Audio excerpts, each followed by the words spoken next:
madaxda barbaa jecel inuu magaca isagu qaato wax walbana in isaga loo nisbeeyo inta badan waa dictatorship isku say yeelaan wasiirku markuu khudbadaynay wuxuu odhanayaa madaxweynihii baa salaanta noo soo faray madaxweynaha anagoo ka tarjumayna waxaanu idhi aragtidii madaxweyne hadda waxba uga soo sheegin waayo ninkan bay ogyihiin inaanu wax kala aqbalaynin in isaga la sheega mooyaane waxay dhahdaan leadershipka dhabka ahi kaamaha bay dhahay leadershipka dhabta ahi waxay dhahdaan oo qofka dadka traingareeya ee aqbala inay soo baxaan makin ilaakhiriin bay dhahdaan wafsax lahum almajaal dadka tababar oo ugu talagal waa mas'alo bay dhahdaan ciddaan liidarka ahayn ku adag dadka badh waxay ka fakeraan waar almushaqadaada kaa qaada haddaad soo kor soo qaado iska celi dee maamule intuu maamulayay la loolamaya haddaad intii adiga lagu yidhi tababaroo hore wadaad la loolanto dee waxba socon maayaan laakiin haddii aad iyaga soo tababarto soo adiga shaqadu kaa fududaanaysa horead guulu gaadhaysaan waxay dhahaan liidarka dhabta waxaa lagu yaqaanaa bay dhahay markuu meesha ka tago wuxuu kaga tagaa bay leeyihin dad liidari soo wadi kara ninkan liidarka ahayna waxaa lagu gartaa bay dhahay markuu meesha ka tago arday isku wareegtuunbuu ka tagaa cidaan garanaynin meel loo socdo مثلا waxay dhahay nabi maxamed calayhi salaatu wasalaam waxyaabaha liidarnimadiisa dunidu ay maanta u ictiraafsantay waxa ka mid ah bay yidhaahdeen dad aan aqoon lahayn meelaan filosofi oolan dhaqan oo luqa oolin yani wax la bartay jirin dad reermiyi rasmiya ah ama shubhu reermiya ku dhadhow aqoon halkaa ka jooga ayuu train gareeyay bay yidhaahdaan maalintuu ka baxay isagoo iyo dhintay calayhi salaatu wasalaam wuxuu ka tegay bay yidhaahdeen isagoo qaada reermiga ay qaadayiin dabeetana dunida kuwuu ka tagaa dawkhiyey iyaga qaada ahaa hadduu ka tegi lahaa bay leeyihiin nooc ah tabac muriidiin hadduu ka tegi lahaa isna uu sheekhu meesha ka ahaan lahaa oo uun isaga wuxuu sameeye eegi lahaa maalintuu ka baxo dariiqadu waa baabi'i lahayd ayaa walbay muriidiin ahaayeen awal baanay ahayn idan qaa'idka rasmigii bay yidhaahdaan waa qof dadkan uu wade uu hogaaminayo u traingareeya inay noqon karaan qaadatul barito dadkii qaadada noqon lahaa marka waxay yidhaahdaan dadka badhmaan jeclayn munaafasada ama jecel inuu isagu ahaado almathal alwaxiid waa dhib bay yidhaahdaan saa daraaddeed iyaga waxay yidhahdaan foster collaboration and strength others يعني نمي التعاون وحوض قبضك حوشي ضدك كلنا حوشي يا أبنى إني شقاد قبان كران وحي قدام بيسيان يقوي هذا المركة قضية التشجيع أو encourage the heart أو يكسو كوبان ضدك وحي قبطان مركة وراء اعتراف و celebration وسمايو فافي oo valueski iyo victorieska ay keeneen qir qofku markaa wuu sii wadayaa shaqada dee qofku markuu soo shaqeeyaa tiraahda waajibkaagu maad gudatay ama wixii lagaa filayay baad qabatay that's not enough waad niyad jebisay bini aadamka waxay yidhaahdaan eraygu meel fiican buu kaga dhaca marar badan baan maadadu gaadhin bay yidhaahdaan meeshuu eraygu gaadho qofka ixtiraam iyo qadarin ku muujiya uu kala qiimo baday qof wax ku siiyay hantidu wax weyn maaha qofka identity-giisa iyo bini'aadamnimadiisa ka mudan dhaqaalihiisa iyo hantidiisa yes dhaqaalu waa ku jira wax siintu oo ilaa xaduu nabigu yiri calayhi salaatu wasalaam waxiisu hadiyay waa isjeclaanaysaane jacayl iyo maadaal isku xidhay yani waa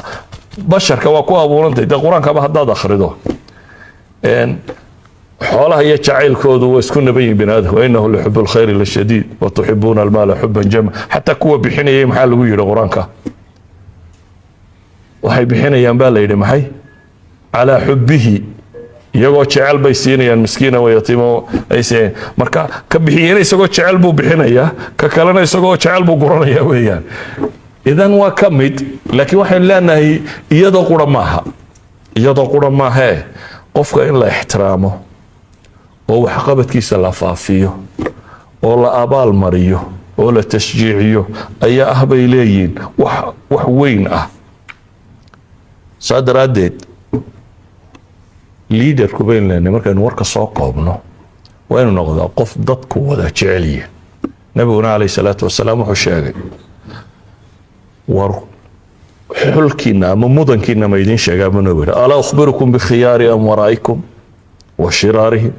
ماذا حدينا يمام الكينا كوا وفي عن حلقة يكوا والشركة بدل لما يدين شجاب نبينا عليه الصلاة والسلام هذا اللي يري وحول كوا وفي عنه وكوا يدين كنا تعيشين يجون يدين شعب كوا والشركة بدل نبينا وكوا يجون يدين نعب idinaa soo habaartaan nacabtiin hadduu ninka madaxdii noqdo nin markuu maqan yahay la xanto oo meesha oo dhan ay ku faraxdo maqnaanshihiisa kolay habaar buu ahaye haynaga maqnaado hadduu noqdo waa dhib cagsiga hadduu ninka madaxdahay markuu maqan yahay ama nin qof la taba uu noqdo oo la idhaha wallaahi waa ninkii waa inaga maqan yahay shaqada maanta iska gejino oo loo arkayo qof ay ixtiraam u hayeen qof aanay ceeb la rabin maqnaanshiyihiisa ay u arkayaan inay iyagu buuxin karayaanna waa liidarkii loo baahnaa idan waxyaabaha aan sheegnay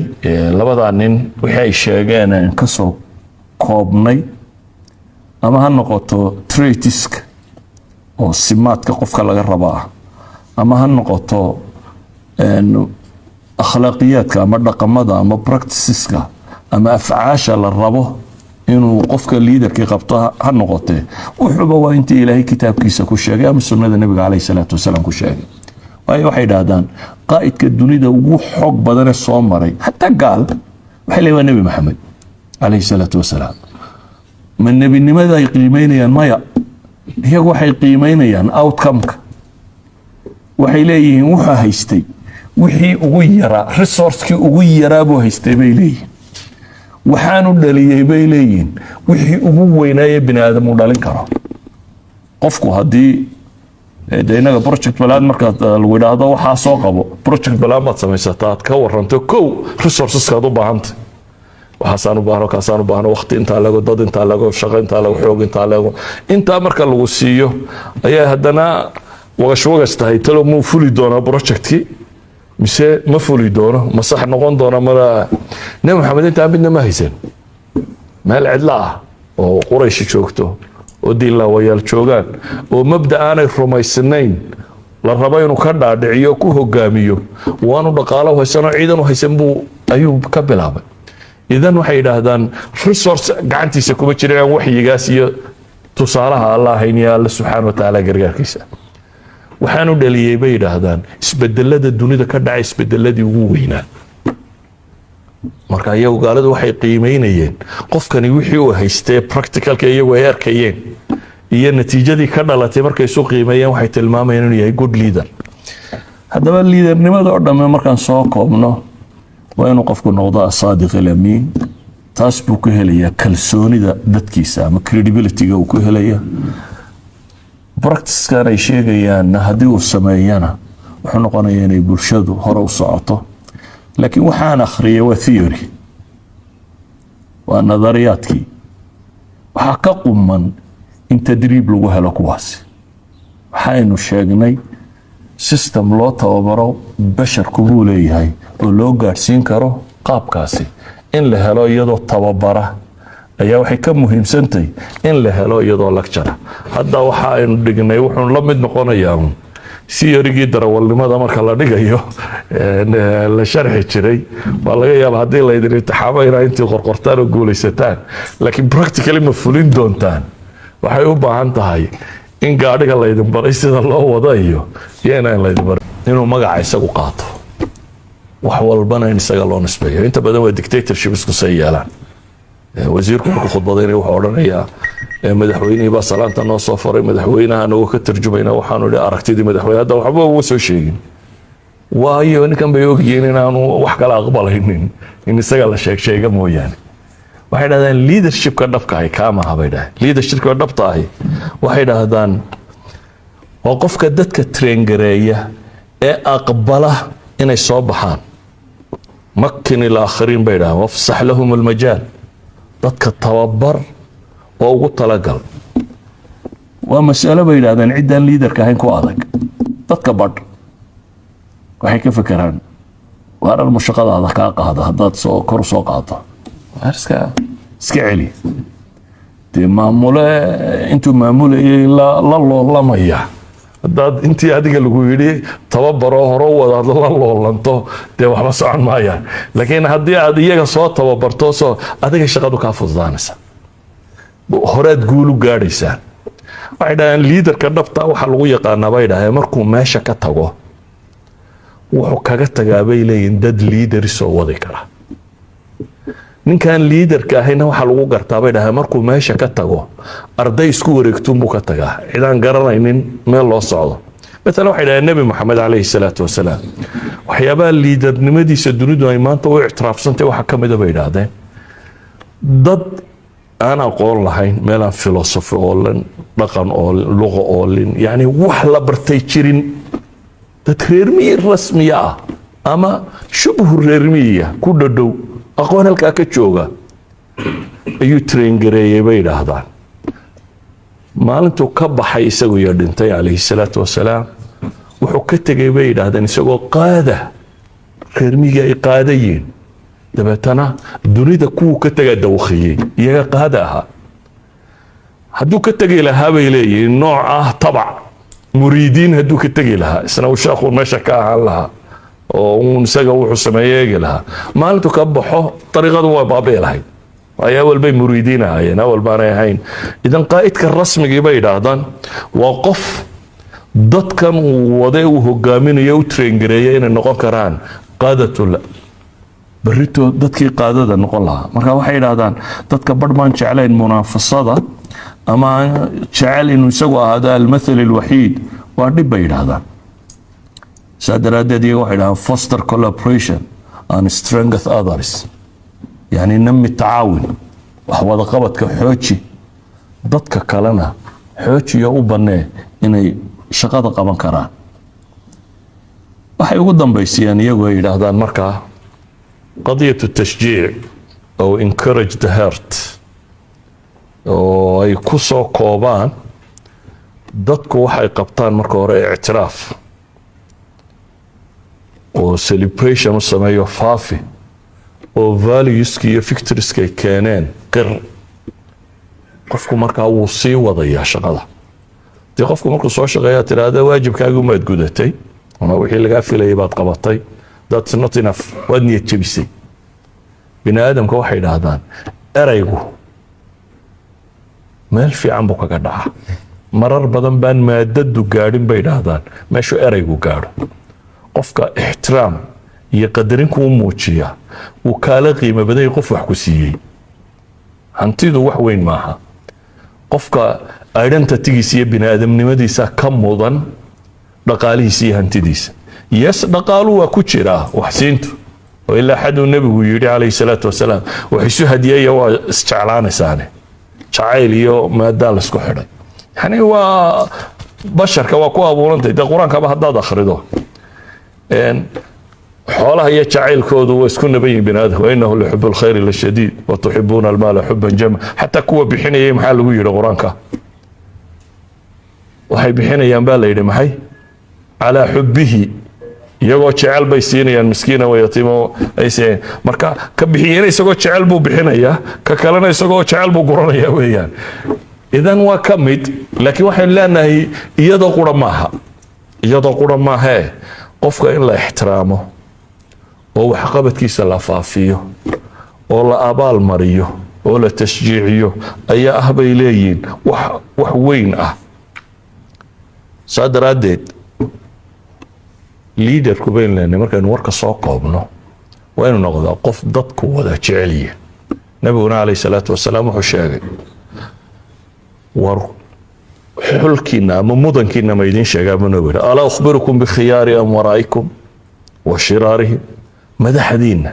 iyo maamulkiina kuwa ugu fiican ee xulka ah iyo kuwa ugu sharka badan lama idin sheegaa buu nabigu yidhi calayhi salaatu wasalaam haa baa la yidhi wuxuu yidhi kuwa ugu fiicani waa kuwa idinkuna jeceshiin iyaguna idin jecel kuwa ugu sharka badan buu nabigu yidhi waa kuwa iyaguna idin necab idina soo habartaan necabtiin hadduu ninka madaxdii noqdo nin markuu maqan yahay la xanto oo meesha oo dhan ay ku faraxdo maqnaashihiisa kolay habaar buu ahaaye haynaga maqnaado hadduu noqdo waa dhib cagsiga hadduu ninka madaxdahay markuu maqan yahay ama nin qof la tabo uu noqdo oo la idhaha wallaahi waa ninkii way naga maqan yahay shaqada maanta iska gejino oo loo arkayo qof ay ixtiraam u hayeen qof aanay ceeb la rabin maqnaanshiyihiisa ay u arkayaan inay iyagu buuxin karayaanna waa liidarkii loo baahnaa idan waxyaabaha aan sheegnay labadaa nin wixii ay sheegeen aan ka soo koobnay ama ha noqoto traitiska oo simaadka qofka laga rabaa ama ha noqoto akhlaaqiyaadka ama dhaqamada ama practiceska ama afcaasha la rabo inuu qofka liidarkii qabto ha noqotee wuxuuba waa intii ilaahay kitaabkiisa ku sheegay ama sunnada nabiga calayhi salaatu wasalaam ku sheegay waayo waxay idhaahdaan qaa'idka dunida ugu xoog badanee soo maray hataa gaal waxay leeyihin waa nebi maxamed calayhi salaatu wasalaam ma nebinimada ay qiimeynayaan maya iyagu waxay qiimeynayaan outcome-ka waxay leeyihiin wuxuu haystay wixii ugu yaraa resourcekii ugu yaraa buu haystay bay leeyihiin waxaanu dhaliyey bay leeyihiin wixii ugu weynaaye bini aadam uu dhalin karo qofku haddii de inaga project balaan markaad lagu idhaahdo waxaa soo qabo project balaan baad samaysataa aad ka waranto kow resourceskaad u baahantay waxaasaan u baahno kaasaan u baahno waqti intaa lago dad intaa lago shaqo intaa lago xoog intaa lago intaa marka lagu siiyo ayaa haddana wagash tahay talo muu fuli doonaa projectkii mise ma fuli doono ma sax noqon doona mara nabi maxamed intaa midna ma haysan meel cidla ah oo quraysh joogto oo diinlaawayaal joogaan oo mabda aanay rumaysnayn la rabo inuu ka dhaadhiciyo ku hogaamiyo waanu dhaqaalo haysanoo ciidan u haysan buu ayuu ka bilaabay idan waxay yidhaahdaan resource gacantiisa kuma jiraan waxyigaas iyo tusaalaha allah hayniya alla subxaana wa tacaala gargaarkiisa waxaanu dhaliyey bay yidhaahdaan isbedelada dunida ka dhacay isbedeladii ugu weynaa marka iyagu gaaladu waxay qiimeynayeen qofkani wixii uu haystee practicalka iyagu ay arkayeen iyo natiijadii ka dhalatay markay isu qiimeeyeen waxay tilmaamayeen inuu yahay good leader haddaba liidernimada oo dhamme markaan soo koobno waa inuu qofku noqdo asaadiq alamiin taas buu ka helayaa kalsoonida dadkiisa ama credibilityga uu ka helaya practicekan ay sheegayaanna haddii uu sameeyana wuxuu noqonayaa inay bulshadu hore u socoto laakiin waxaan akhriyay waa theory waa nadariyaadkii waxaa ka quman in tadriib lagu helo kuwaasi waxaynu sheegnay system loo tababaro basharku buu leeyahay oo loo gaadhsiin karo qaabkaasi in la helo iyadoo tababara ayaa waxay ka muhiimsantahay in la helo iyadoo lecture hadda waxa aynu dhignay wuxuu la mid noqonayaa theory-gii darawalnimada marka la dhigayo la sharxi jiray baa laga yaabaa haddii laydin imtixaamo inaa intii qorqortaan oo guulaysataan laakiin practically ma fulin doontaan waxay u baahan tahay in gaadhiga laydin baray sida loo wada iyo inaan laydin barin wasala allahu calaa maxamedin wacala alihi wasaxbi wasalam